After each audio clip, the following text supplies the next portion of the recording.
कुछ दिन पहले सुप्रीम कोर्ट ने एसबीआई को इलेक्टोरल बॉन्ड के संबंध में आदेश दिया था कि जितने भी इलेक्टोरल बॉन्ड 2019 से 2024 के बीच में खरीदे गए हैं, इन सब की सारी जानकारी आप 6 मार्च तक निर्वाचन आयोग को देंगे। और निर्वाचन आयोग को भी आदेश दिया था कि 13 मार्च तक यह सारी जानकारी आप पब्लिक के बीच सार्वजनिक करेंगे। लेकिन एसबीआई ने 6 मार्च तक खरीदे गए इलेक्टोरल बॉन्ड की जानकारी निर्वाचन आयोग को न देते हुए सुप्रीम कोर्ट से जून तक का समय मांगी है। यानी कि एसबीआई को 4 महीने का समय और चाहिए। साधारण शब्दों में इलेक्टोरल बॉन्ड राजनीतिक पार्टियों को चंदा देने का एक माध्यम है। इलेक्टोरल बॉन्ड सिस्टम को 2018 में लागू किया गया था। एसबीआई इलेक्टोरल बॉन्ड को जारी करती है।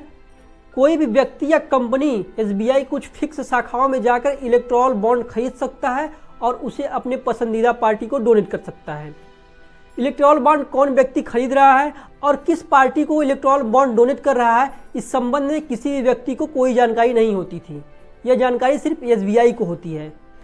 इंडियन एक्सप्रेस के अनुसार 2018 से लेकर 2022 के बीच में लगभग 9,200 करोड़ रुपए का चंदा आया और इसका 70% भाग लगभग 5,000 करोड़ भारतीय जनता पार्टी को मिला।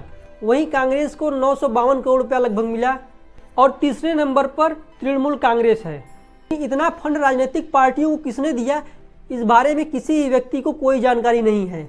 एडीआर जो चुनावों में पारदर्शिता लाने के लिए काम करती है, उसने इस संबंध में सुप्रीम कोर्ट में एक केस किया।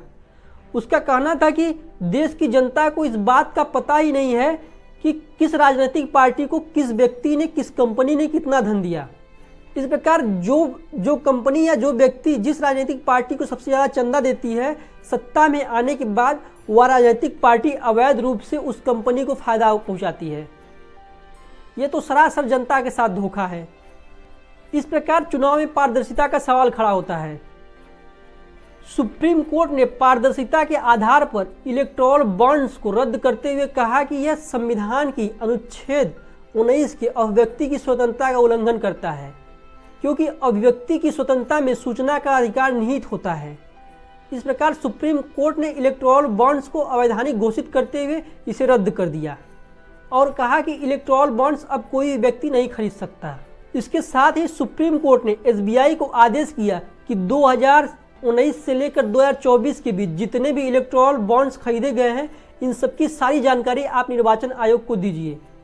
और निर्वाचन आयोग से कहा कि 13 मार्च तक यह सारी जानकारी आप पब्लिक कीजिए। लेकिन एसबीआई ने 6 मार्च तक इलेक्टोरल बॉन्ड से संबंधित जानकारी न देते हुए सुप्रीम कोर्ट से 4 महीने का समय और मांग लिया। सुप्रीम कोर्ट ने इलेक्टोरल बॉन्ड के संबंध में जो भी फैसला दिया था, इस संबंध में बहुत से व्यक्तियों ने आशंका जताई थी। क्या एसबीआई इलेक्टोरल बॉन्ड से संबंधित सारी जानकारी सार्वजनिक करेगी? और उनकी यह आशंका अब कहीं न कहीं सही होती नजर आ रही है। आखिर 4 महीने का समय एसबीआई क्यों मांग रही है? क्या एसबीआई के ऊपर किसी का दबाव है? क्या एसबीआई किसी को बचाना चाहती है? आखिर एसबीआई क्यों चुनाव के बाद जानकारी देना चाहती है? ऐसे कई प्रश्न हैं जो एसबीआई पर सवाल खड़े करते हैं।